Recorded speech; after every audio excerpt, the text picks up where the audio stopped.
Ni, Calvin Klein. Jadi sangat menarik kalau tengok sendiri. Cantik weh. Rasa mahal weh. Aku ni ada banyak sling bag tau. Yang chest bag pun ada, yang sling bag macam ni pun ada, cross bag macam ni pun ada. Tapi yang paling aku nak tahu apa dia? Yang ni guys.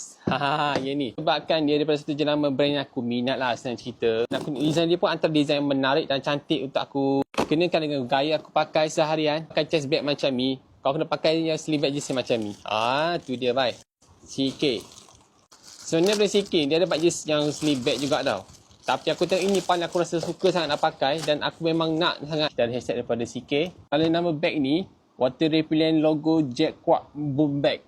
Supaya juga nak sebut. Aku berkenal dengan jenama Coach tu. Tapi jenama Coach ni dia high sikit dia punya harga dia. Dekat sini dia pakai leather. Tapi kat depan ni dia fabric tau. Dia kalis air. Tapi bukanlah sepenuhnya kalis air tau. Ada buckle dia. Belakang dia fabric juga. Kalau ini signature dia yang kekalkan CK punya signature fabric tau. Untuk bag ni dia ada 4 kali kalau guna. Satu untuk pakai pinggang boleh.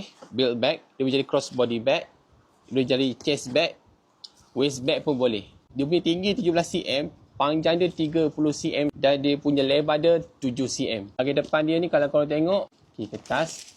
Ni bahagian dalam dia. Dia muat satu biji iPhone lah. Bahagian dalam dia kalau korang tengok. Kertas. Okey, ni bahagian dalam dia. Warna hijau. Dan tebal weh bagi aku kan. Untuk letak iPhone 4 biji lepas. Korang nak letak power bank pun lepas. Dalam ni ada 2 compartment lah. Ni apa kita nak buat adalah kita nak buka dia punya logo ni. Alright, so ni rupa dia bila aku pakai secara berdiri. Macam mana kalau tengok? Bagi aku lah, dia punya design colour macam ni memang cantik lah. Okay, daripada belakang pula macam ni. Ni rupa daripada belakang. Macam lawa. Lawa weh. Memang serius lawa. Macam, apa pandangan korang dengan sling bag ni? Ngam ke tak ngam? Kalau ngam, kau komen. Kalau tak ngam, kau beritahu macam mana kena ngam tu.